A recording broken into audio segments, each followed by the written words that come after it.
What if I told you that a single, tiny moment of frustration could actually destroy a global empire?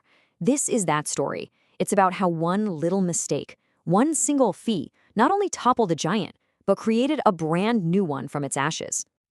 It all started with this number, 40 bucks. Not 40 million, not some huge, world-changing figure, just $40. And that number, believe it or not, was enough to trigger the collapse of a global giant.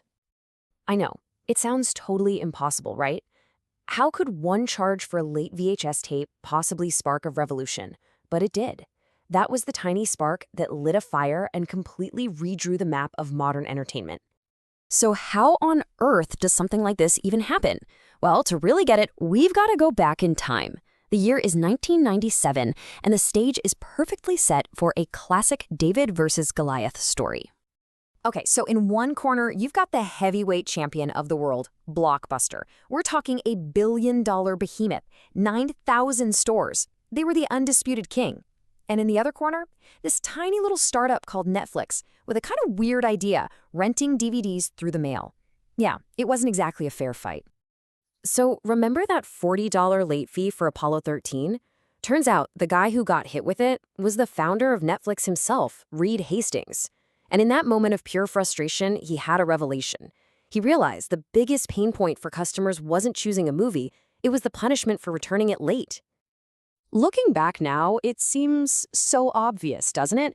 So the real question is, why couldn't the giant in the room, Blockbuster, see this? This massive customer frustration was staring them right in the face.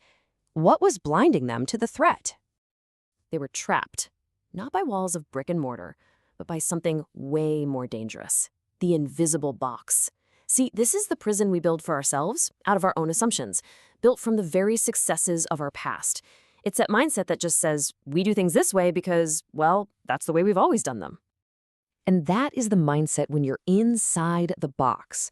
All your thinking is just focused on optimizing what's already there. Making the checkout line a little faster, organizing the shelves a little better. It is never focused on creating something totally new. And this is the fundamental difference. To really innovate, you have to escape that finite world of what is, just making small improvements, and you have to leap into the infinite space of what if. That's where the real breakthroughs, the real game changers happen. And that is exactly what Netflix did. While Blockbuster was busy polishing the inside of its box, Netflix was living entirely in that world of what if. Reed Hastings asked a question that was basically heresy. A question that was just unthinkable to Blockbuster, because you see, a huge chunk of their revenue actually came from those hated late fees. Getting rid of them felt like business suicide. Or so they thought. This one question led to their first big break. A simple, flat monthly subscription. You could rent as many DVDs as you wanted, but the killer feature, the one that solved the customer's biggest pain point, was no late fees ever. They just used the internet and the postal service to break all the rules. But here's the part that's truly amazing. As soon as Netflix got successful, they realized they had just built a brand new box for themselves, the mailing DVDs box. So when high-speed internet arrived, they stepped outside their own box to pioneer streaming, basically destroying the very business that made them successful in the first place. So what happened to the giant that refused to leave its prison? What happened to Blockbuster? Well, Blockbuster stayed trapped. In 2000, they had the chance to buy Netflix and literally laughed them out of the room. They stayed locked inside their box of physical stores and late fees until that box became their coffin. By 2010, they were bankrupt. Game over. Look, this isn't just a story about two companies. The most powerful lesson here is how we can apply this to ourselves, to our own careers and our own businesses. And here's the key takeaway for you. Your biggest limits aren't external. It's not the competition, it's not the economy.